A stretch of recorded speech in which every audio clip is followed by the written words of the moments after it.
Hello दोस्तों। आज हम लोग जो बात करने वाले हैं वो हम बात करेंगे जलवायु परिवर्तन पर वैश्विक प्रयास।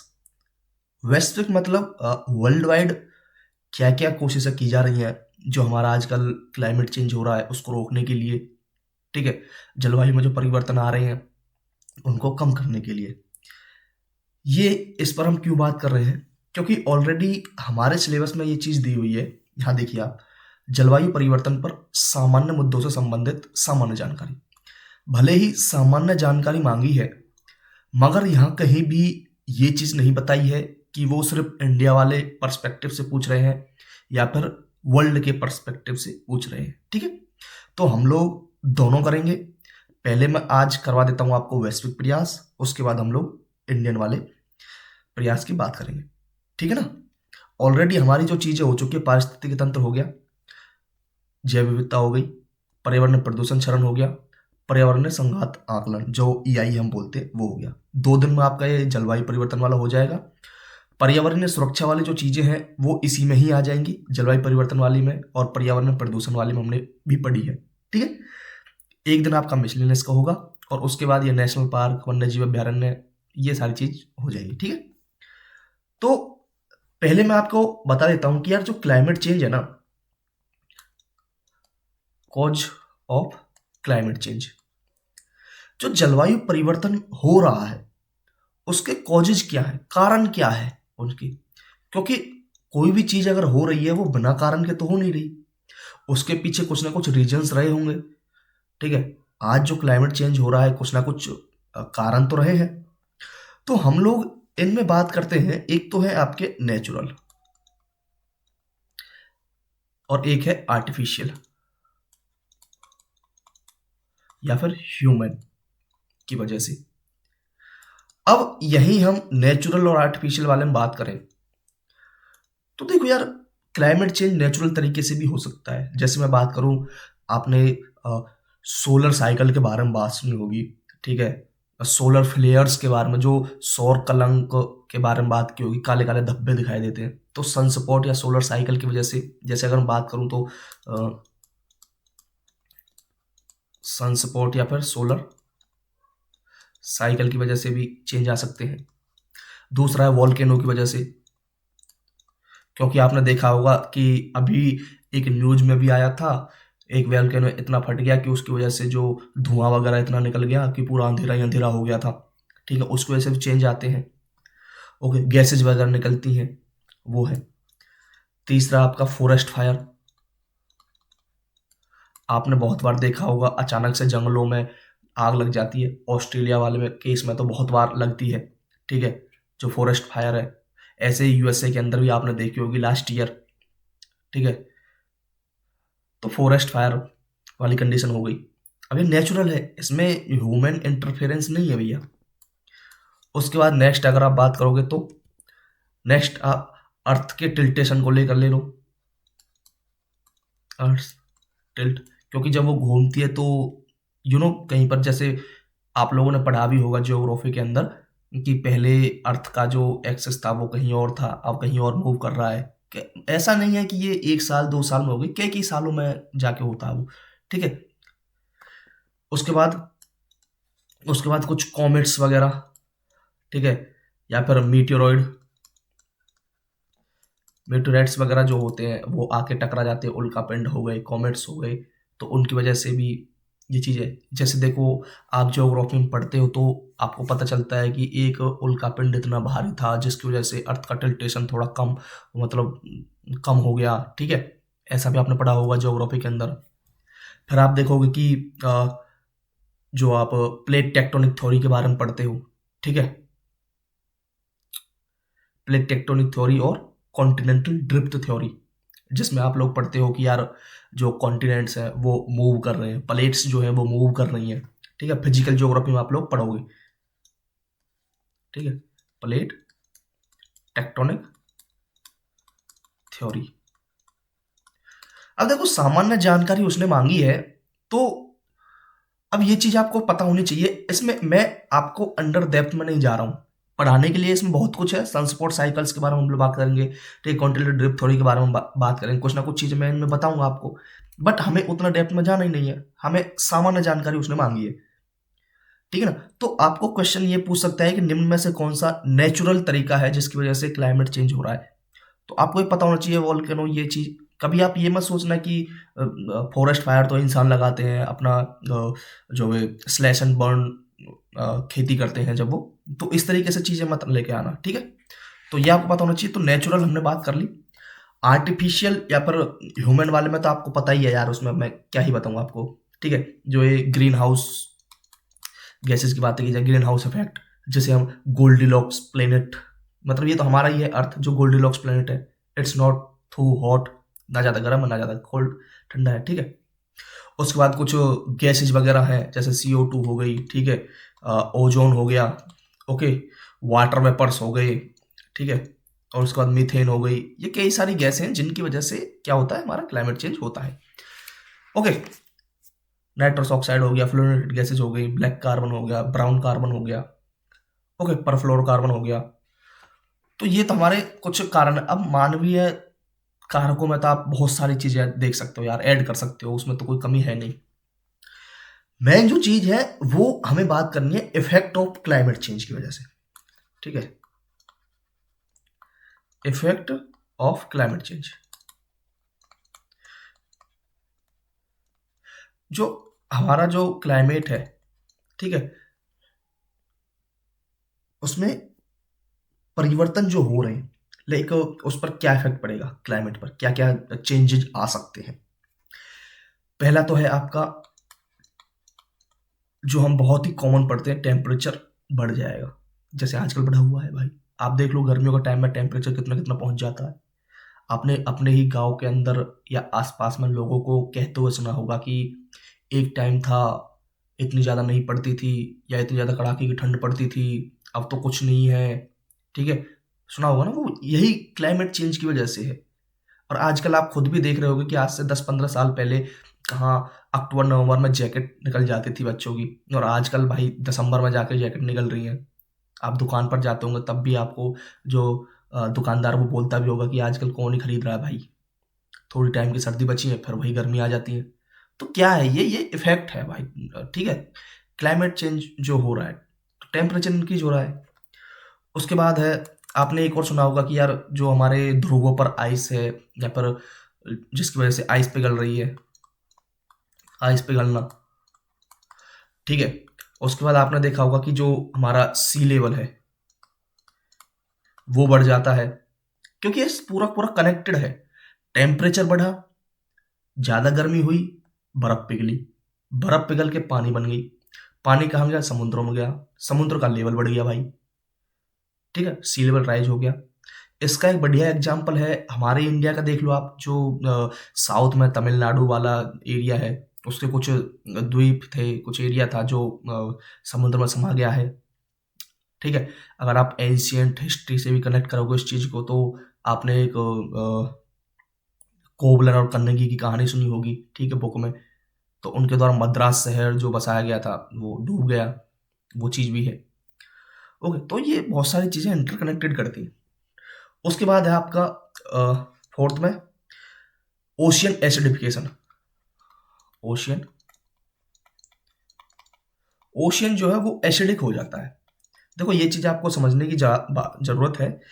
ओशियन एसिडिफिकेशन का सीधा सा मतलब है कि उसमें H+ आयंस का बढ़ना, H+ आयंस जो है उनका इंक्रीज होना, ओके। H+ आयंस इंक्रीज हो जाएंगे जिसकी वजह से क्या होगा, जो pH है उसका वो कम हो जाएगा, और वाटर जो है वो एसिडिक हो जाएगा। देन वाटर जो होगा वो एसिडिक हो जाएगा, ठीक है भैया, ओके। तो ये क्या है, ओशन एसिडिफिकेशन है। तो आपसे एक अगर वो बनाना चाहे तो स्टेटमेंट बना सकता है कि in ocean acidification, in the process of ocean acidification H+ ions decrease, then pH increase, and hence water become acidic. इस तरीके से वो बना सकता है कि ओशन एसिडिफिकेशन जो हो रहा है उसकी वजह से H+ आयंस कम होंगे, जिसकी वजह से pH बढ़ जाएगा और वाटर जो है वो एसिडिक हो जाएगा। तो आपको पता होना चाहिए कि जो H+ आयंस है वो इंक्रीज होंगे एसिडिफिकेशन में, ठीक है। एग्रीकल्चर पर इफेक्ट पड़ेगा, अब मुझे इतना ज़्यादा बताने की ज़रूरत नहीं है, आप लोग बहुत मतलब न्यूज़पेपर में, डेली न्यूज़ में बहुत सारी चीज़ें देखते हो, ठीक है? ओवरग्रेजिंग जैसी कंडीशंस हो गई, ठीक है? ड्रॉट कंडीशन हो गई, सूखा पड़ रहा है, कहीं बाढ़ आ रही है, कहीं वाइल्ड फायर्स आग लग रही है, इकोसिस्टम पर इफेक्ट पड़ रहा है, ठीक है? तो ये वही सारी चीज़ें हैं और कुछ नहीं है। और अगर आप टेम्परेचर वाली बात को देखोगे तो इसमें आप एक रिपोर्ट ऐड कर सकते हो, आईपीसीसी की रिपोर्ट, ठीक है? आईपीसीसी की रिपोर्ट है कि 1.5 से 2 डिग्री सेल्सियस टेम्परेचर तक ही रहने देना है हमें 21st सेंचुरी तक। आपने देखा होगा, ठीक है? ओके, तो ये चीज़ है। मेल्टिंग आइस के बारे में आपने बात कर ली। हाँ, मेल्टिंग आइस के लिए जो आइस पिघल रही है ना, इसके लिए एक वर्ड आता है गायोस्फीयर। हो सकता है इस वर्ड को पूछ ले, वो क्या है? ये आइस रिच एरिया होता है जहां पर पूरी पूरी आइस ही आइस देखने को मिलती है, ठीक है?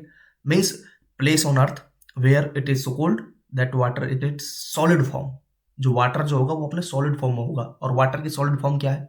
आइस ही है, ठीक है? एज स्नो या आइस, नाउन एज गैसोस्फीयर। वाई है, ठीक है? तो इतनी सी चीजें आपकी हो गई, गायोस्फीयर वाली चीज हो गई, क्लाइमेट चेंज के ऊपर हमने बात कर ली, एक्सट्रीम क्लाइमेट की बात कर ली, इकोसिस्टम के ऊपर बात कर ली। अब हम लोग बात करते हैं यार United Nation conference on human environment. देखो, स्टार्टिंग में जो कॉन्फ्रेंस हुई थी वो ह्यूमन एनवायरनमेंट को लेकर हुई थी, बाद में अलग एनवायरनमेंट से लेकर चीजें सामने आई थी, ठीक है? जो यूनाइटेड नेशन कॉन्फ्रेंस हुई थी एनवायरनमेंट एंड डेवलपमेंट को लेकर, ठीक है, वो बाद में हुई है। चलिए, ये तो मैंने आपको थोड़ी सी चीजें आपको बता दी। अब मैं आपको कुछ वर्ड्स बता देता हूँ, कुछ लाइक जैसे देखो, जहां से क्वेश्चन आ जाते हैं। यूनेप, यूनेप क्या है? यूनेप है भैया यूनाइटेड नेशन, ठीक है? क्या है ये बताओ? यूनाइटेड नेशन एनवायरनमेंट प्रोग्राम, ठीक है? तो यूनाइटेड नेशन एनवायरनमेंट प्रोग्राम, ठीक है ना? तो यूनेप है, ये बना कब था? 1972। कहां पर हेडक्वार्टर? Nairobi, Kenya. ये क्वेश्चन बड़ा पूछा जाता है कि यूनेप का हेडक्वार्टर कहाँ है? नैरोबी केन्या में है, ओके? और ये ज्यादा कुछ करना नहीं है, किसके सहयोग से बना है? आईएलओ, इंटरनेशनल लेबर ऑर्गेनाइजेशन, ठीक है? Food and agriculture organisation, FAO है, डब्ल्यूएचओ, इन तीनों के हेल्प से रिकमेंड हुआ है। मैं लिख देता हूँ ILO plus WHO plus food and agriculture organisation, इन तीनों की रिकमेंडेशन से ये क्या हुआ है? बना है, ओके? इसका मतलब इसका का वो क्या है? वर्क क्या है? वर्क है कि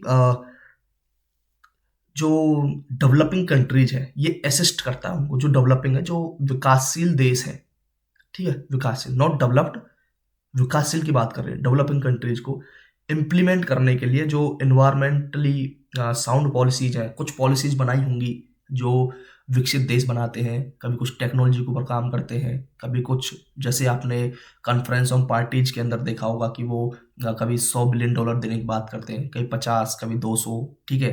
डेवलपिंग कंट्रीज को, विकासशील देशों को, ताकि वो जो हानिकारक गैस निकाल रहे हैं, ठीक है, उन पर कंट्रोल कर सकें।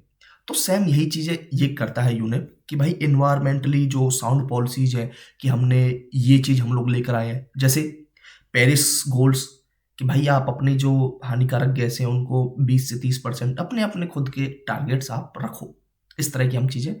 इसी के लिए ही तो कॉन्फ्रेंस ऑफ पार्टीज होती है, जैसे कॉप ये 30 हुई थी, ठीक है? कहाँ हुई थी बताइए? COP 30 ब्राजील में हुई थी, क्लाइमेट चेंज को लेकर, ठीक है ना?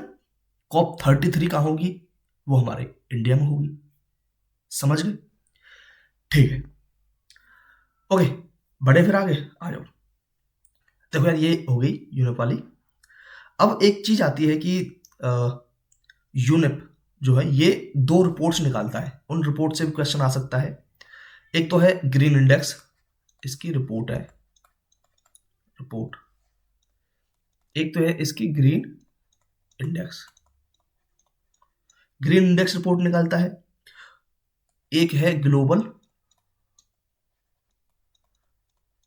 500 अवार्ड्स, ये लेकर आया था इसे, ठीक है। एक है इसकी champion of earth, champions of earth, नहीं नहीं नहीं ये नहीं है। ग्रीन इंडेक्स हो गया, ग्रीन इंडेक्स से ग्रीन जीडीपी हो गई, ग्लोबल 500 अवार्ड्स हो गए, ठीक है। हाँ चैंपियंस ऑफ अर्थ भी है इसकी की, ठीक है ना। जैसे पहले भी मिले हुए 2018 में इंडिया के दो बीचेज को दिया गया था, बीच नहीं, इंडिया में दो ये अवार्ड्स मिले, ये चैंपियंस ऑफ अर्थ जो अवार्ड्स थे वे मिले थे, एक तो कोची एयरपोर्ट को और एक मोदी जी मतलब आईएसए के लिए दिया गया था, ठीक है। तो ये भी है, तो ये इसकी रिपोर्ट्स हैं, ओके। उसके बाद नेक्स्ट है जो हमें पढ़ना है वो है आईपीसीसी। वर्ड जो शब्द है वो आपको कुछ जाना पहचान लग रहा होगा, लास्ट स्लाइड में हमने देखा भी था, inter governmental inter inter governmental panel on climate change, ठीक है भैया। तो ये इसके बारे में एक सबसे अच्छा क्वेश्चन जो पूछा जाता है कि आईपीसीसी जो है वो भैया बनाया किसने था, मतलब किन की रिकमेंडेशन पर बनाया था, किसके सहयोग से वो बना था। वो बना था UNEP plus WM, world meteorological organisation, इन दोनों के सहयोग से बना है, ठीक है भैया। तो अब तक इसकी 5 रिपोर्ट आ चुकी हैं, ठीक है। पहली रिपोर्ट पूछ सकता है कि फर्स्ट रिपोर्ट जो थी वो कब आई थी, वो इसकी 1990 में आई थी, ठीक है भैया, और ये 1988 में बना था, ये चीज आपको पता होनी चाहिए। अब ये जो फिफ्थ रिपोर्ट थी इसी में ही इसने बोला था कि जो 2100 तक, मतलब 21वीं सदी तक हमें जो लाइक टेम्परेचर जो है वो 4.8 डिग्री सेल्सियस तक क्या है, इतना ही रहने देना है बस, प्री इंडस्ट्रियल टाइम से लेकर, ठीक है।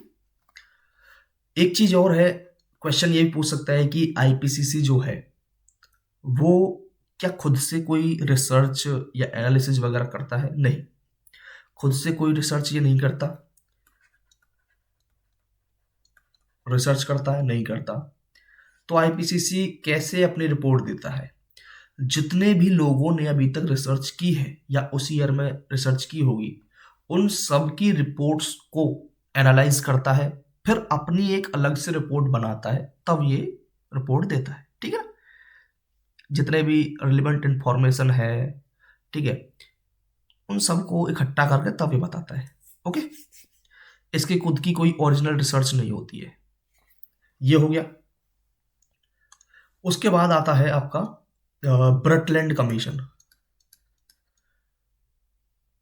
ब्रटलैंड कमीशन,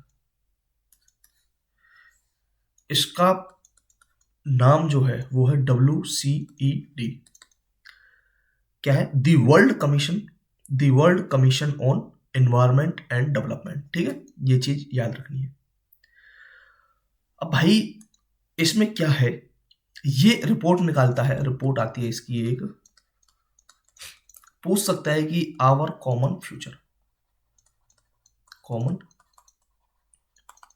तो आवर कॉमन फ्यूचर रिपोर्ट कौन निकालता है, WCED वो निकालता है, ठीक है, ओके। या फिर ब्रटलैंड कमीशन। अब यही जो ब्रटलैंड कमीशन था, ठीक है, इसी का ही एक आउटकम था United Nation conference on environment and development, ठीक है ना, जो हुआ था रियो डी जेनेरियो में, जिसे हम अर्थ समिट बोल रहे हैं, ओके। आ जाओ यहां देख लेते हैं। तो भैया United Nation conference on environment and development,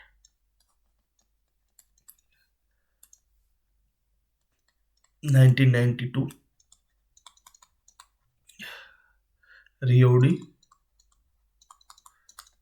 Janeiro, जिसे हम बोल रहे हैं अर्थ समिट, ठीक है ना।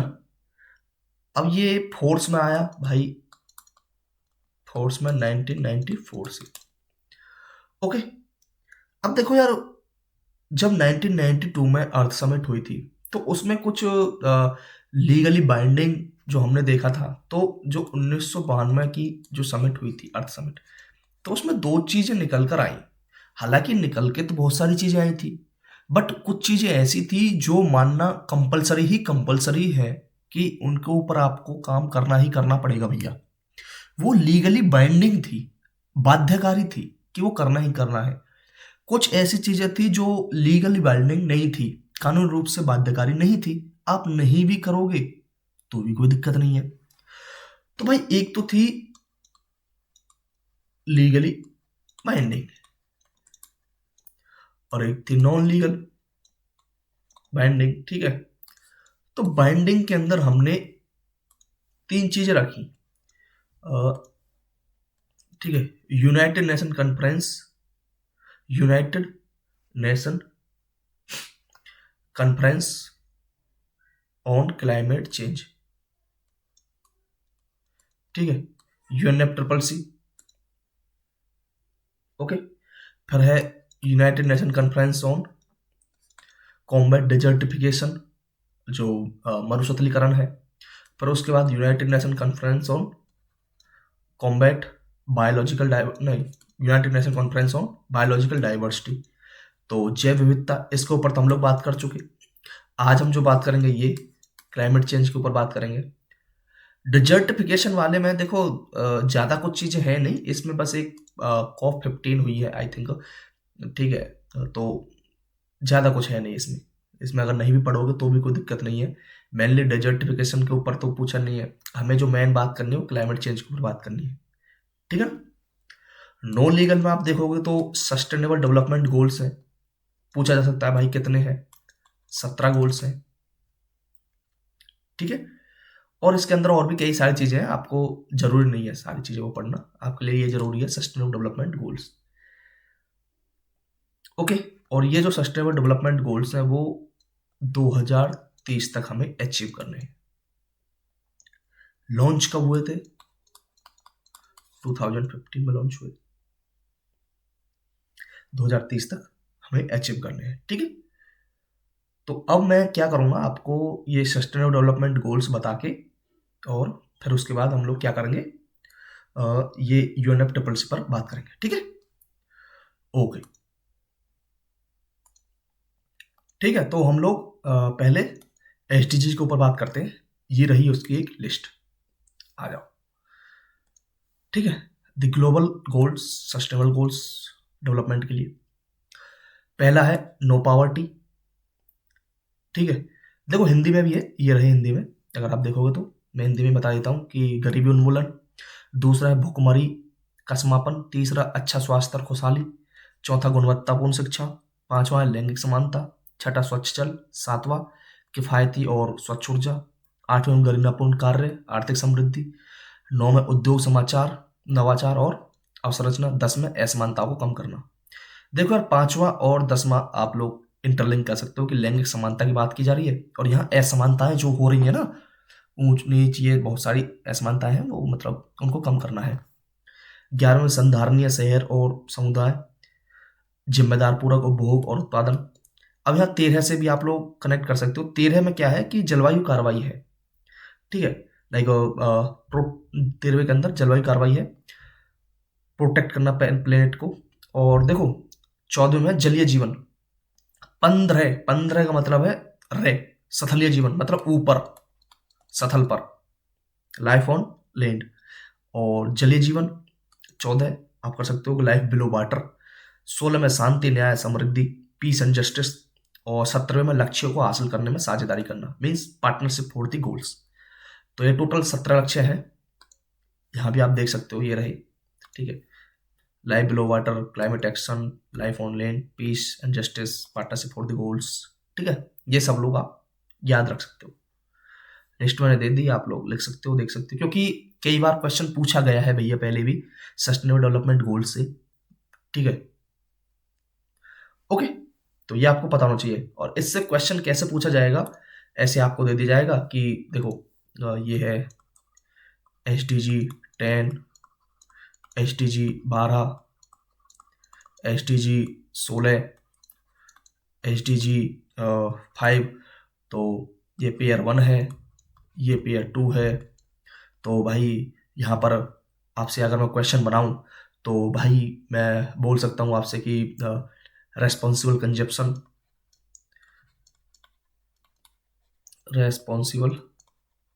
कंजप्शन एंड प्रोडक्शन, ठीक है। उसके बाद फिर मैं लिख सकता हूँ कि रिड्यूस्ड इनइक्वलिटीज, फिर मैं लिख सकता हूँ आपसे कि लाइक जेंडर इक्वलिटी की बात, ठीक है। और उसके बाद आ सकता है आपका पीस एंड जस्टिस। तो भाई क्वेश्चन ऐसे करके पूछेगा कि यार सही मिलान कर दो आप, या फिर नॉर्मली ऐसे बना देगा और पूछेगा कि यार निम्न में से कौन सा सही है, या फिर तीनों को सही दे देगा, एक गलत ले लेगा, पूछ लेगा कि कौन सा गलत है। तो मैंने आपको दो चीजें बताई थी कि 5 और 10 जो है इंटरकनेक्टेड है। तो 5 में क्या था, जेंडर इक्वलिटी की बात थी, और 10 में क्या था, रिड्यूस इनइक्वलिटी की बात थी, ठीक है। ये दो हो गए, यहीं से आपको एलिमिनेट हो जाएंगी बहुत सारी चीजें। ऑप्शन में देखोगे तो ऑप्शन में भी बहुत सारी चीजें हो जाएंगी, ठीक है। सस्टेनेबल गोल्स 12 रेस्पॉन्सिबल कंजप्शन के लिए, और 16वां पीस एंड जस्टिस, क्योंकि पीस एंड जस्टिस हमने लास्ट में पढ़ा है। इसके बाद पार्टनरशिप फॉर द गोल्स है 17वें में, ठीक है। 15 लाइफ ऑन लेन, 15 रे ऊपर सथल पर, और उससे ऊपर 14 में बिलो वाटर, और 13वें में क्लाइमेट एक्शन की बात है। तो लास्ट वाले तो आप ऐसे ट्रिक से याद रख सकते हो। 5 और 10 का मैंने बता दिया। शुरू में भाई सबसे पहले गरीबी खत्म करोगे, जब गरीबी खत्म होगी तभी भूख खत्म होगी। अब जब आपका स्वास्थ्य अच्छा रहेगा तभी आपकी शिक्षा, जैसे आप लोग बहुत बार बोलते भी होती है, अच्छा स्वास्थ्य होगा तभी अच्छी शिक्षा होगी। तो गुड हेल्थ पहले है, then good education, quality education है। ओके, 5 मैंने आपको बता दिया। छठे में क्लीन वाटर है, 7 में क्लीन एनर्जी है। तो क्लीन क्लीन से आप याद रख सकते हो। ओके, चलिए, तो आपके सस्टेनेबल डेवलपमेंट गोल्स हो गए। तो यही सारी चीजें मुझे बतानी थी। अब हम लोगों को जो सबसे मेन जो काम करना है वो है आपका international mechanism for combat climate change, या कॉन्फ्रेंस जो है UNF, United nation framework on convention on climate change, ठीक है भैया। इसके ऊपर हमें बात करनी। तो भाई देखो, हमने तो देख लिया UNFCCC 1992 अर्थ समिट का आउटकम है, ये तो हमें पता है, ठीक है। इसे अडॉप्टेड किया जाता है 1992 में। हेडक्वार्टर कहाँ है इसका, हेडक्वार्टर है न्यूयॉर्क के अंदर।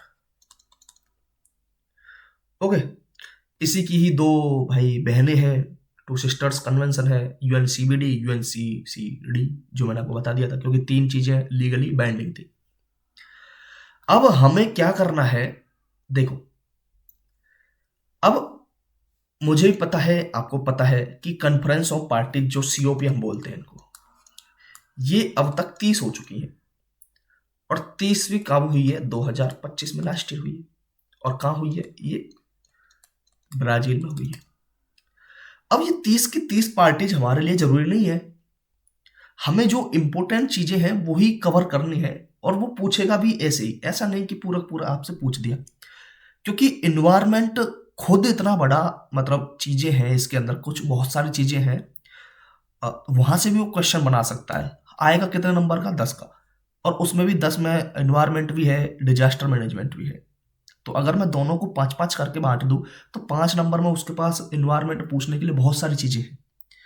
तो वो रेंडमली इधर उधर से ना पूछे, कुछ इंपॉर्टेंट चीज ही पूछेगा, और वही हम लोग पढ़ेंगे। हाँ, हमें देखो 2 से 3 चीजें, जैसे देखो अगर मैं बात करूं 1995 में इसकी पहली क्या हुई थी, कॉन्फ्रेंस ऑफ पार्टीज हुई थी, ठीक है।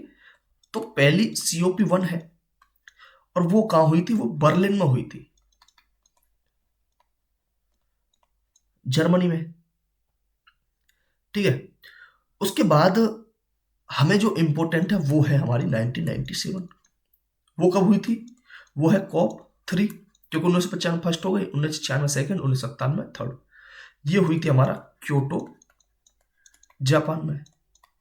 ये हमारे लिए जरूरी है। ओके, फिर उसके बाद हम लोग बात करेंगे 2002 की। ये कौन सी है? कॉप 8 है। ये कहाँ हुई थी? ये नई दिल्ली में हुई थी, क्योंकि ये इंडिया में हुई थी इसलिए जरूरी है। कुछ कुछ चीजें देख लेंगे। ओके, अब इनके आउटकम्स क्या क्या निकले हैं कॉन्फ्रेंस ऑफ पार्टीज, उसमें आप ज़्यादा गहराई में जाओगे ना तो फिर बहुत मतलब बहुत ज़्यादा चीज़ें हो जाएंगी, बहुत हैवी माल हो जाएगा आपके लिए, और वो हो भी नहीं पाएगा आपसे। ठीक है, मैं आपके टैलेंट पे शक नहीं कर रहा हूँ, बस बता रहा हूँ कि जो इंपॉर्टेंट है वो चीज़ें पढ़ोगे काम काम की तो फायदा है। देखो यार, कॉप 1 बर्लिन जर्मनी में हुई। इसमें सिर्फ इतना ही है। मेन है आपका कॉप 3 1997। कॉप 3 हम लोग इसके ऊपर बात कर लेते हैं। 1997 में हुआ था, क्योटो में हुआ था, जापान में। अब इसकी जो कमिटमेंट हुई थी, ठीक है, ये एक क्वेश्चन आ सकता है कि first green house gas emission treaty थी ये,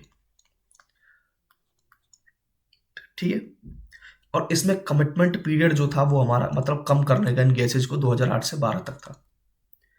अब इसमें 6 गैसेज थी, 6 गैसेज। इसमें CO2 हो गई, CH4 हो गई, ठीक है, नाइट्रस ऑक्साइड हो गया, और हाइड्रोफ्लोरोकार्बन हो गया, परफ्लोरोकार्बन हो गया, सल्फर हेक्साफ्लोराइड हो गया। ये 6 गैसेस थी। उसके बाद 2012 में एक समिट हुई थी, दोहा समिट आई थिंक। उसमें इन 6 गैसेस के साथ साथ नाइट्रोजन ट्राइफ्लोराइड को भी ऐड कर दिया था।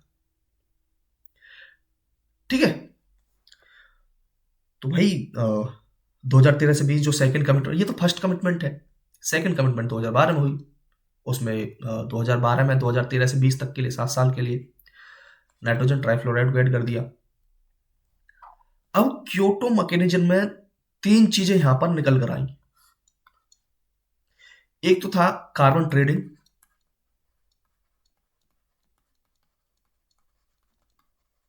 ठीक है, कार्बन ट्रेडिंग। एक आया भाई स्वच्छ विकास तंत्र, like clean development mechanism. Okay, उसके बाद थर्ड आया आपका जॉइंट इम्प्लीमेंटेशन। जॉइंट इम्प्लीमेंटेशन, संयुक्त कार्यान्वयन। अब देखो यार, जो कार्बन ट्रेडिंग है, कार्बन ट्रेडिंग का सीधा सा मतलब है कार्बन क्रेडिट की बातें की जा रही हैं। मींस ट्रेडेबल सर्टिफिकेट था एक कार्बन क्रेडिट जिसे हम बोलते हैं। इसका सीधा सा मतलब है कि भैया मान के चलो, एक ये ए इंडस्ट्री है, मैं आपको ऐसे समझाता हूँ। एक ये इंडस्ट्री ए है और एक ये इंडस्ट्री बी है। तो भाई हमने गवर्नमेंट ने टारगेट दिया आपको कि यार आप ना, जो कोई भी कंपनी चला रहा है या जिसकी भी कोई कंपनी है, वो सिर्फ और सिर्फ जो लाइक CO2 निकालने वाली बात है, या फिर जो ग्रीन हाउस गैस मिशन करने की बात है, ग्रीन हाउस गैसेज निकालने की बात है, वो आप 100 तक कर सकते हो। एक एक टारगेट, एक रेंज दे दिया कि 100 तक कर सकते हो। अब एक कंपनी ने क्या किया, एक कंपनी ने तो भाई, ये तो भाई एनवायरमेंट के प्रति जागरूक थी और भाई देश का भला भी चाहती थी, लोगों की भला चाहती थी। इसने क्या किया, इसने सिर्फ 70 ही निकाला। और बी कंपनी हरामी थी, उसने क्या किया, उसने 130 निकाल दिया। तो भाई अब यहां पर एक चीज है कार्बन क्रेडिट की। तो कार्बन क्रेडिट है क्या? वो है एक ट्रेडेबल, या फिर ट्रेडेबल एक सर्टिफिकेट है, या फिर एक परमिट है। अब भाई 100 के टारगेट गवर्नमेंट ने दिए कि भाई आप 100 ही निकाल सकते हो मैक्सिमम, उससे ज्यादा नहीं करना है आपको। मिनिमम आप कितना ही निकालो, आपके लिए फायदा है, आप अच्छी कंपनी में आओगे। तो क्या हुआ, कंपनी ए को 30 का क्या मिल गया, कार्बन क्रेडिट मिल गया कि भाई आपने 70 ही निकाली, हमने 100 तक बोल रखा था, तो हम आपको अपनी तरफ से एक रिवार्ड देते हैं, एक सर्टिफिकेट देते हैं कार्बन क्रेडिट का कि ये लो भैया 30 का। अब कंपनी ए, अब कंपनी बी है, कंपनी बी ने तो भाई एक्स्ट्रा निकाल दिया 30। कंपनी बी क्या बोलेगी कि सरकार इस बार मुझे माफ कर दो, मैं इसको कम कर दूंगा, मैं किसी और कंपनी से क्या करूंगा जिसने कम निकाला है ग्रीन हाउस गैस, उसके पास अगर कोई कार्बन क्रेडिट है या कार्बन क्रेडिट सर्टिफिकेट है तो मैं उससे वो खरीद लूंगा और मेरी बराबरी हो जाएगी। तो भाई ए इसे बेच देगा, अब वो चाहे कितना रुपए में बेचे कितने में नहीं, तो भाई ये 30 यहां से इसका माइनस हो जाएगा और ये 100 का 100 रह जाएगा, क्योंकि 30 इसने कार्बन क्रेडिट खरीद लिया। तो ये क्या ट्रेडेबल सर्टिफिकेट है। फिर यहाँ एक क्वेश्चन आता है कि एक जो कार्बन क्रेडिट है वो किसके इक्वल होगा, वो होगा 1 टन ऑफ CO2। मीन्स एक कार्बन क्रेडिट की वैल्यू 1 टन CO2 के बराबर है। अब खुद सोचो कि मैंने बोला कि 100 टन आप निकाल सकते हो, अब हम इसको टन में डिवाइड करते हैं। 100 टन, इसने 70 टन निकाली, इसने 130 टन, तो भाई 30 टन, ये मतलब इसका मिल गया 30 कार्बन क्रेडिट मिला, तो इसका मतलब है 30 टन CO2। ये एक्स्ट्रा निकाल सकता था, बस नहीं निकाली, इसने निकाल दी, इसको इसने बेच दिया तो उसकी माइनस हो गई इस तरीके से। ठीक है भैया, तो ये तो 1 टन ऑफ कार्बन क्रेडिट वाली बात तो आपकी हो गई, ठीक है ना।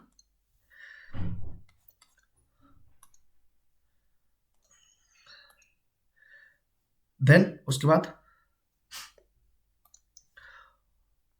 बाद आपकी like CDM, clean development mechanism, स्वच्छ विकास तंत्र। इसमें क्या है कि कुछ कंट्रीज हैं, ठीक है, डेवलप्ड कंट्री है, वो क्या करेंगे, सपोर्ट करेंगे डेवलपिंग कंट्रीज को, जो विकासशील देश हैं। ये फोर्स नहीं है, बाइंडिंग नहीं है, बट हाँ ठीक है, कुछ ना कुछ चीज़ें वो देंगी, बताएंगी। सेम ऐसे ही जॉइंट इम्प्लीमेंटेशन का है, आपस में ज्वाइन करके एक दूसरे का साथ दे के तब वो कम कर सकते हैं। ओके, जॉइंट इम्प्लीमेंटेशन में ये था कि जो डेवलप्ड कंट्री है वो फोर्स है कार्बन रिडक्शन के लिए, कि भाई आपको कार्बन जो निकाल रहे हो वो कम करना ही करना है, ठीक है। तो ये तो था क्योटो प्रोटोकॉल वाला। ओके, जो बताना था सेम। उसके बाद अ, उसके बाद सीधा देखो कॉप 15 2009, जिसे हम बोल रहे हैं कोपेनहेगन समिट, कोपेनहेगन समिट, ठीक है। इसमें क्या है, ये क्यों पढ़ रहे हैं, क्योंकि इसमें ग्रीन क्लाइमेट फंड का मेंशन था कि भाई जो डेवलप्ड कंट्री है, जो विकसित देश है, वो विकासशील देशों को क्या करेंगे, एक फंड देंगे, green climate fund, $100 billion per year. But वो आज तक कभी नहीं मिला है और ना ही कहीं मिलेगा, मुझे जहां तक लग रही है, ठीक है। तो 2009 में कोपेनहेगन, और सेम ऐसे ही कॉप 16 जो हुआ था वो हुआ था 2010 में, कहाँ, कानकून। तो 2010, 10 से याद रखे तो 10 कान, ठीक है, 9 से कोपेनहेगन। सेम ऐसे ही वही है, ग्लोबल क्लाइमेट जो ग्रीन क्लाइमेट फंड है उसके बारे में बात की गई थी, वही सेम टू सेम।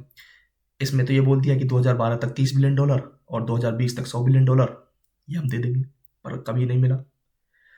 उसके बाद एक आपकी हुई थी 2012 में, जो दोहा समिट थी, और ये थी आपकी कॉप 18, जिसमें मैंने आपको बोला था कि भैया नाइट्रोजन ट्राइफ्लोराइड को ऐड कर दिया गया था, जो ग्रीन हाउस गैसेस के अंदर जो 6 थी वो 7 कर दी, ठीक है, 2013 से 20 तक में कम करना। उसके बाद जो हमें इंपोर्टेंट पढ़ना है वो है आपका Paris, Paris meet, conference of party 21, और कब, 2015 के अंदर। इसमें क्या था, इसमें था कि जो ग्लोबल टेम्परेचर है जो बढ़ गया है भाई, तो उसे इस सेंचुरी तक 2 डिग्री सेल्सियस तक ही रहने देना है, 21वीं सेंचुरी तक। इसमें कुछ चीजें आई नेशनली डिटरमाइंड कंट्रीब्यूशन, कि भाई आपको ना अपने, अब ऐसा नहीं होगा कि जो यूनाइटेड नेशंस है, जो कॉन्फ्रेंस ऑफ पार्टीज हुई, वो आपको टारगेट दे रहे हैं कि भाई आपको इतना कम करना है, आपको ये कम करना है, आपको इतनी चीजें कम करनी है। नहीं, इस बार निकल कर आया नेशनली डिटरमाइंड कंट्रीब्यूशन, एनडीसी। इसमें क्या करना है कि आपको खुद को अपने टारगेट देने हैं कि मैं 2030 तक 20 से 30% CO2 कम कर दूंगा, या फिर 30 से 35 कर दूंगा, 15 से 20 कर दूंगा। ठीक है, उस तरीके से हमें खुद को टारगेट देने हैं, और ये लीगली बाइंडिंग था। ठीक है, तो इसमें अगर आप देखोगे ना पेरिस क्लाइमेट में, तो इसमें अगर इंडिया के टारगेट देखोगे, तो इंडिया के टारगेट्स क्या थे? हमने बोला था कि भैया हमारी जो जीडीपी है ना, उस जीडीपी का 30 से 35%, लाइक 33 से 35% तक 2005 के लेवल से 2030 तक हम लोग क्या करेंगे, उसे ले आएंगे, कम कर देंगे। और जो हमारी पावर कैपेसिटी है ना, ये तो ग्रीन हाउस गैसेस की बातें हो गई, पावर कैपेसिटी है ना जो, वो हम क्या कर देंगे, 40% नॉन फॉसिल फ्यूल बेस्ड कर देंगे। Non fossil fuel based means renewable energy से हम 40% तक। और आपको जानकर हैरानी होगी कि भैया ये जो टारगेट है ना हमारा, ये हम अचीव कर चुके हैं, और इसमें भी काफ़ी हद तक हम अचीव कर चुके हैं। ठीक है, जो ग्रीन हाउस गैसेज वाला है। सेम ऐसे यूएसए ने 26 से 28 रखा था, यूरोपियन यूनियन ने 40% रखा था। ठीक है, खैर इतना ज़्यादा कुछ करना है नहीं इसमें भी। और आईएस से जो लाइक इंटरनेशनल सोलर, इसकी बात की गई थी 2015 में ही, बट ये बाद में आया था। ठीक है, मराकेश जो हमारा कॉन्फ्रेंस हुई थी 2022 में, नहीं सॉरी 2016 में, कॉप 22 बोल रहे हैं उसको, तब ये लागू हुआ था। ठीक है, ओके, तो ये हो गया आपका। ओके, उसके बाद आपका है कॉप 26।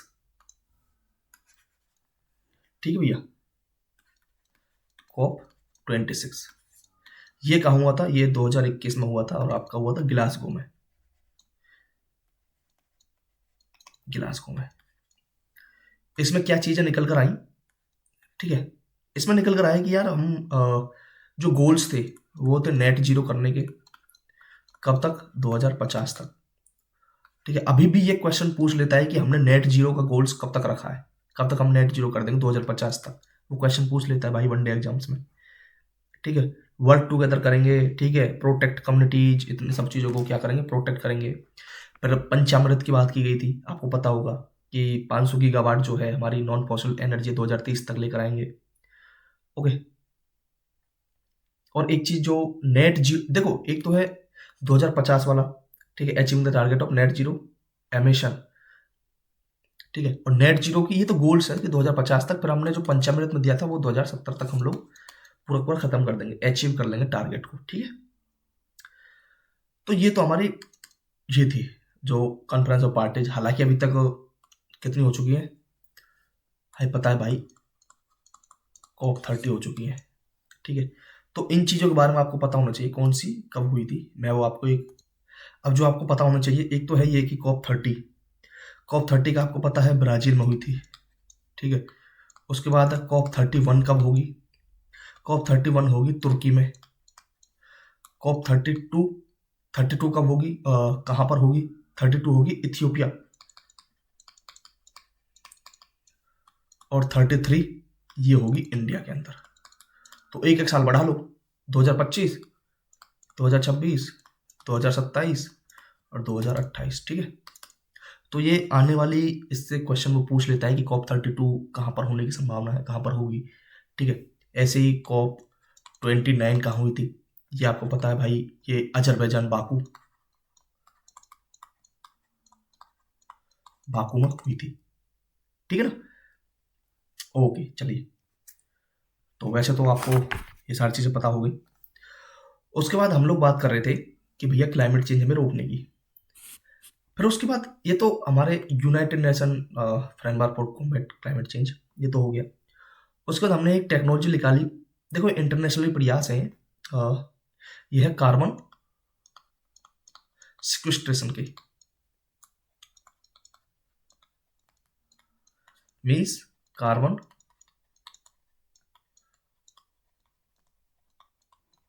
पृथक्करण की बात है। राइटिंग थोड़ी अलग है तो ठीक है। इसमें क्या है कि जो हमारा वायुमंडल है, वायुमंडल से CO2 गैस ग्रहण करने की प्रक्रिया है। अब सीधा हम एटमॉस्फेयर से CO2 कैसे ले सकते हैं? अब इसके लिए दो प्रोसेस की बात की गई, दो प्रकार से हो सकता है। तो दो प्रकार से, एक तो आप कर लो सथलीय पृथक्करण, ठीक है, ऊपर लैंड सरफेस पर सरफेस सिक्वेस्ट्रेशन, और एक कर लो आप अंदर, ठीक है, भूगर्भिक। अब जो सथलीय की बात करूं और एक है भूगर्भिक की। सथलीय में तो आप पेड़ पौधे लगा दो भैया, पेड़ पौधे लेते हैं, ठीक है, या फिर जड़ों में अपने शरीर में CO2 को जमा करते हैं पेड़ पौधे, उसके बाद उनको गाड़ दो। और या फिर CO2 को ऐसे भूगर्भिक में CO2 को लेके कैप्चर करके और उसे बहुत गहरा गड्ढे खोद के तो उसमें नीचे दबा दो, गहरे गड्ढों में दबा दो, ठीक है ना। तो ये तो होगी कार्बन सिक्वेस्ट्रेशन। वो क्वेश्चन ये पूछेगा कि कार्बन सिक्वेस्ट्रेशन से आप क्या समझते हो, ठीक है। तो वायुमंडल से CO2 को कम करना, यही चीज है कार्बन पृथक्करण। वो प्रोसेस पूछ सकता है, दो प्रोसेस होगी। उसके बाद है एक क्वेश्चन और पूछता है वो, जियो इंजीनियरिंग या फिर भू इंजीनियरिंग क्या है। ये भी CO2 को कम करने का ही प्रोसेस है, पृथ्वी के पर्यावरण को ठंडा रखने का। मीन्स इसमें क्या होगा कि या तो हम अंतरिक्ष में दर्पण लगा दो, इससे क्वेश्चन पूछा हुआ है जियो इंजीनियरिंग से। वो एग्जांपल देगा कि अंतरिक्ष में दर्पण लगाना, लगा लगा के हम लोग जो टेम्परेचर है या फिर जो गैसेज है उनको कम कर सकते हैं, आने वाली जो रेडिएशंस है सोलर उन्हें कम कर सकते हैं। ये किसका एक एग्जांपल है, भू इंजीनियरिंग क्या, कार्बन सिक्वेस्ट्रेशन का, या फिर कुछ और बोल सकता है, ठीक है। तो अंतरिक्ष में दर्पण लगाना, या फिर जो क्या होगा कि जो सल्फेट एरोसोल है, सल्फेट एरोसोल है, उसको हम स्ट्रेटोस्फियर में, ठीक है, स्ट्रेटोस्फियर में छिड़क के सफेद कर दें, सफेद कर दें। या फिर जो हमारी घर वगैरह की छत है, भवनों की जो छत है, सफेद कर दें। क्योंकि आपको पता होगा कि यार जो सफेद कलर है उससे क्या होगा कि प्रकाश की किरणें क्या हो जाएंगी, वापस रिफ्लेक्ट हो जाएंगी, और वो धरती तक आ नहीं पाएंगी, ऊपर से ऊपर ही रिफ्लेक्ट वापस। या कार्बन गल्पिंग जो शैवाल है जो कार्बन को खाने वाली है उसको बढ़ावा दो, वनीकरण करो, ठीक है, एल्बिडो को बढ़ाओ। ये सारी चीजें इसका एग्जाम्पल है भू इंजीनियरिंग का, ओके। उसके बाद ये इंटरनेशनली हम लोग देख रहे हैं। उसके बाद है red and red positive. Red positive क्या है, reduction reducing emission from deforestation and forest degradation. मैं लिख देता हूं, reducing emission from deforestation and forest degradation, ठीक है। एमिशन को लाइक जो हम डिफोरेस्टेशन करते रहते हैं, पेड़ पौधों को काटते हैं, या फिर फॉरेस्ट का डिग्रेड कर रहे हैं। आजकल देख रहे हो आप लोग हाईवे निकाल रहे हैं या फिर कुछ और चीज़ें कर रहे हैं, तो हमने पेड़ पौधे वगैरह जितने भी हमारे वन है, फॉरेस्ट है, उनको काट दिया, उड़ा दिया। उसकी वजह से क्या हो रहा है कि जो पेड़ पौधे जो कार्बन को CO2 को कैप्चर करते थे, ले लेते थे, तो वो भाई कौन कैप्चर कर रहा है। उसी चीज़ को रोकने के लिए है कि इस चीज़ को आप खत्म बंद करो, डिफोरेस्टेशन को रोको, ठीक है, ओके। अगर आप डिफोरेस्टेशन कर रहे हो तो फिर भाई जो एमिशन है, जो लाइक जो CO2 हम लोग कैप्चर कर रहे हैं वो कम हो जाएगी। तो उसी से रिलेटेड है। उसके बाद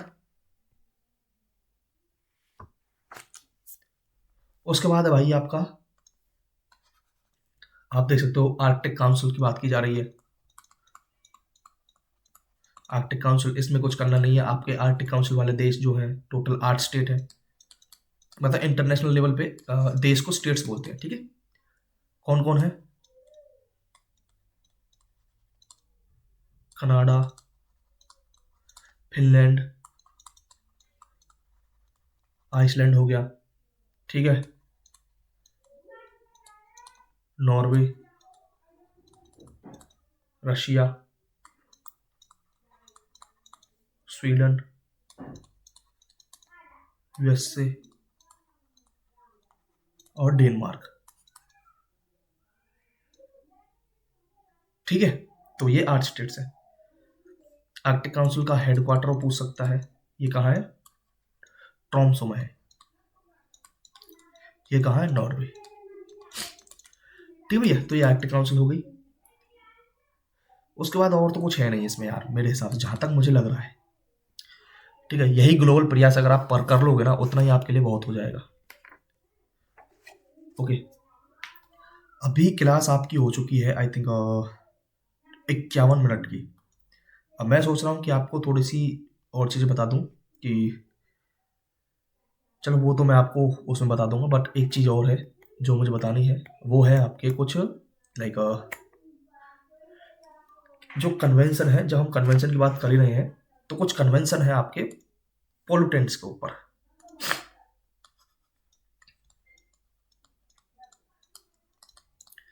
कन्वेंशन ऑन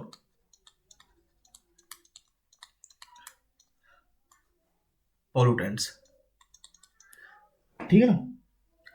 तो कन्वेंशन ऑन पोल्यूटेंट्स, जैसे पोल्यूटेंट्स मैंने आपको बताया भी था कि यार वो कुछ कण होते हैं जो वायुमंडल में मिल जाएंगे और उसकी वजह से क्या होगा? प्रदूषण बढ़ेगा। तो पोल्यूटेंट्स, कन्वेंशन ऑन पोल्यूटेंट्स को लेकर अगर पहली बात की जाए तो पहला है स्टॉकहोम। Stock home. अब देखो, इन कन्वेंशन में आपको एक्स्ट्रा कुछ करने की जरूरत नहीं है, आपको सिर्फ ये पता होना चाहिए कि इस नाम का कोई कन्वेंशन है तो वो किससे रिलेटेड है। ये रिलेटेड है आपका पीओपी से, मीन्स परसिस्टेंट ऑर्गेनिक पॉल्यूटेंट से। अब परसिस्टेंट ऑर्गेनिक पॉल्यूटेंट जो काफी खतरनाक होते हैं, जैसे एल्ड्रेन, डेल्ड्रेन, ठीक है, हेप्टाक्लोर, टॉक्साफिन, डीडीटी, ठीक है, पैराडाइकोफोल हो गया, ठीक है। ये क्या है? ये पीओपीज है, परसिस्टेंट ऑर्गन पॉल्यूटेंट, जो प्रदूष अगर वायुमंडल फैल गए तो इनकी वजह से क्या हो जाएगा? बहुत सारी चीजें आपकी हो सकती है, लाइक मतलब बहुत ज्यादा, ठीक है। क्योंकि ये कार्बन बेस्ड होते हैं। अब खुद सोचो यार, ये मिल गए तो भाई कार्बन फैलेगा ही फैलेगा, टॉक्सिक होते हैं, ठीक है। ये एक्यूमुलेट जमा हो सकते हैं हमारे फैटी टिश्यूज के अंदर, जानवरों के या कहीं और, सॉइल, वाटर, एयर, इनकी वजह से कैंसर हो सकता है, ठीक है, एलर्जी हो सकती है आपको। और ये सबसे बड़ी चीज है कि ये जो पोस्ट ये है ना, ये इन्वायरमेंट में लॉन्ग टाइम तक रहते हैं, लंबे समय तक रहते हैं। अब खुद से ये डिग्रेड नहीं हो रही तो भाई प्रदूषण कब तक फैलाते रहेंगे, कब तक नुकसान करते रहेंगे। तो स्टॉकहोम कन्वेंशन है पीओपी से रिलेटेड, ठीक है। बस इतना ही याद रखना है आपको कि स्टॉकहोम किससे है? पीओपी से। उसके बाद है बेसल। बेसल कन्वेंशन, क्योंकि इनसे क्वेश्चन पूछा हुआ है इसलिए मैं बता रहा हूं, और बेसल से तो कई बार पूछा हुआ है। बेसल कन्वेंशन है कि ट्रांसबॉर्डरी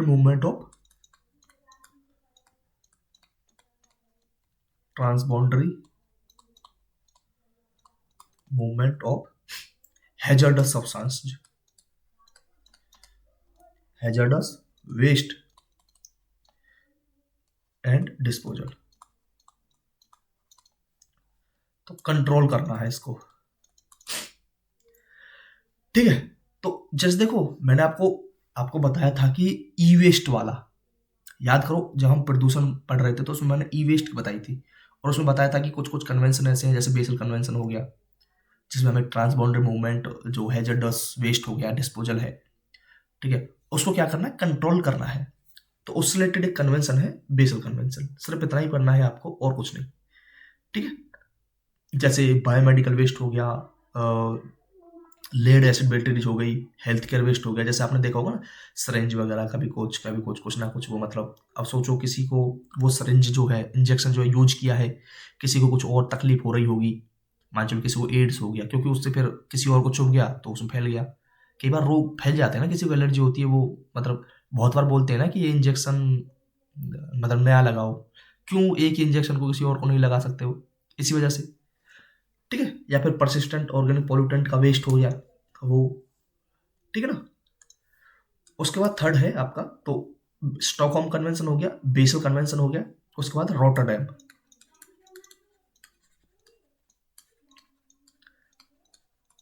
रॉटरडैम कन्वेंशन। देखो यार, देखो यार, मेनली क्या है कि ये एक तरह से हमारे इसी से ही क्लाइमेट चेंज से रिलेटेड है, क्योंकि इन्हें अगर छोड़ दोगे ऐसे ही तो इनकी वजह से नुकसान वही होना है। बट इनकी एक अलग कैटेगरी बना दी है कि ये पोल्यूटेंट्स से रिलेटेड कन्वेंशन है, हालांकि है उसी में ही, वर्ल्ड वाइड ही है। रॉटरडैम का सीधा सा मतलब है कि ये लीगली बैंड है, यह का क्या है मतलब, प्रायर इन्फॉर्म्ड कंसेंट। मीन्स सीधी सी बात है कि प्रायर इन्फॉर्म्ड कंसेंट, ये वर्ड हमने एक बार और पढ़ा था एलएमओज में, ठीक है, बायोलॉजिकल डाइवर्सिटी को लेकर, नागोया प्रोटोकॉल के अंदर, सॉरी कार्टेजना प्रोटोकॉल के अंदर, ठीक है, जो 2000 वाला था, जिसमें भी मैंने बोला था कि प्रायर इन्फॉर्म्ड कंसेंट बताना पड़ेगा। तो इसमें क्या है कि जो भी चीजें हम लोग लेके जा रहे हैं, कुछ भी हम लोग कर रहे हैं, तो उसका सीधा सा मतलब है कि आप कोऑपरेट करो।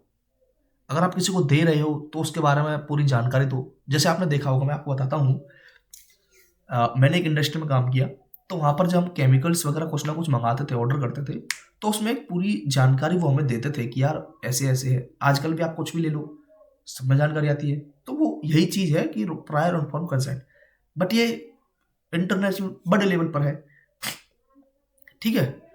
जो हैजर्डस केमिकल होते हैं, खतरनाक केमिकल होते हैं, उनका यूज किस तरीके से करना है, ऐसे यूज कर रहा है, आपको इतने ग्लव्स लगाने हैं, उस मतलब उस कैटेगरी का ग्लव्स लगाना है, चश्मे पहनने हैं, आपको पूरा पैक होना चाहिए, तब आप टेस्टिंग करोगे, इतना टेम्परेचर होना चाहिए, ठीक है, वो सारी चीज़ें हैं।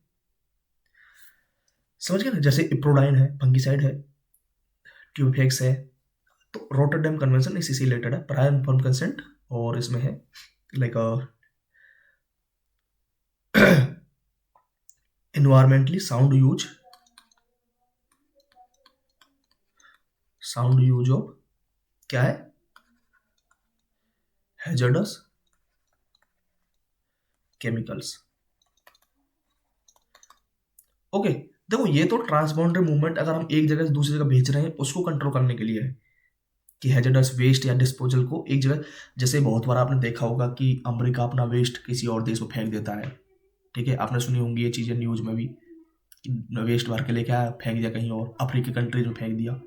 तो वो ट्रांसबाउंडरी मूवमेंट जो है ना, या पर कई बार शिप्स के थ्रू, तो उसको रोकने के लिए। और रोटरडैम कन्वेंशन है, अगर आप किसी को दे रहे हो कुछ चीज़ें या केमिकल्स आप दे रहे हो, ठीक है, एक कंपनी से दूसरी कंपनी सेंड हो रहे हैं यूजेज में, तो उनको अच्छे तरीके से यूज करना है, साउंड यूज करना है। ऐसा नहीं है कि आपने मतलब कर दिया नुकसान। उसके बाद फिर है आपका फोर्थ है आपका मीनामाटा, है मीनामाटा, ये तो भाई मैंने पढ़ा है प्रदूषण में, तो मीनामाता, ठीक है। तो ये क्या है, मरकरी के यूज, मरकरी के एडवर्स इफेक्ट को कम करने के लिए, ठीक है। मीन्स ये है जो release of mercury, mercury release हो जाती है ना, तो उसको रोकने के लिए इंडिया ने क्या किया है कि हम इसके यूज को 2025 तक हटा देंगे। तो ये जो 2025 से तय करा, इससे क्वेश्चन आया हुआ है, वनडे एग्जाम्स में पूछा हुआ था कि मरकरी के यूज को हमने कब तक कम करना है, 2025 तक, ठीक है। तो ये चीज आपको पता होनी चाहिए। उसके बाद है फिर आपका तो हमने 4 पढ़ लिए, स्टॉकहोम पीओपी से, और उसके बाद है बेसल ट्रांसबाउंडरी मूवमेंट, हैजार्डस वेस्ट, ठीक है, डिस्पोजल का। उसके बाद रोटरडैम प्रायन पॉन कंसेंट, ठीक है, जो हैजार्डस केमिकल्स हैं उनको साउंड यूज करना। उसके बाद मीनामाता मरकरी का यूज वाला, ठीक है, 2025 तक हम लोग कम कर देंगे। ओके, उसके बाद next London dumping. London dumping इसमें क्या है, देखो यार, बहुत बार क्या होता है कि मरीन जो सी के अंदर पॉल्यूशन वगैरह इतना मतलब फैल जाता है, ठीक है, हम क्या करते हैं कि यहाँ से शिप ऐसे गई और बीच समुद्र में जाके वेस्ट को फेंक दिया। अब ये वेस्ट इधर उधर फैल जाएगा, फेंक जाएगा, फेंक जाएगा। आपने बहुत बार देखा होगा कि जो बीचेज वगैरह है वहाँ पर बहुत सारी बोतलें आ रही हैं, कभी कुछ आ रहा है, कभी कुछ, मतलब तरह तरह का वेस्ट निकल के, अब वो क्या है, लहरों के थ्रू ऐसे ही चला जाता है। वे पानी मरीन पॉल्यूशन तो हो ही रहा है, ठीक है। तो इसके अंदर दो कैटेगरी बनाई गई, एक तो है ब्लैक और एक है ग्रे, ग्रे लिस्ट।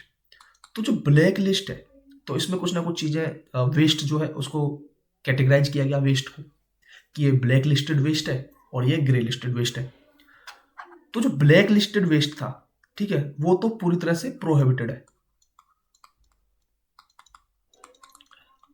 ठीक है, डंपिंग आप डंप नहीं कर सकते भैया, प्रोहिबिटेड है।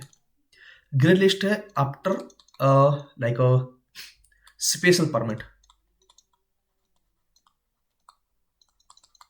आप डंप कर सकते हो बट आपको परमिट लेने की जरूरत है। अब कौन सा ग्रे लिस्ट में है, कौन सा ब्लैक लिस्ट में है, वो आपको जानने की जरूरत नहीं है। उसके बाद है नेक्स्ट आपका मारपोल।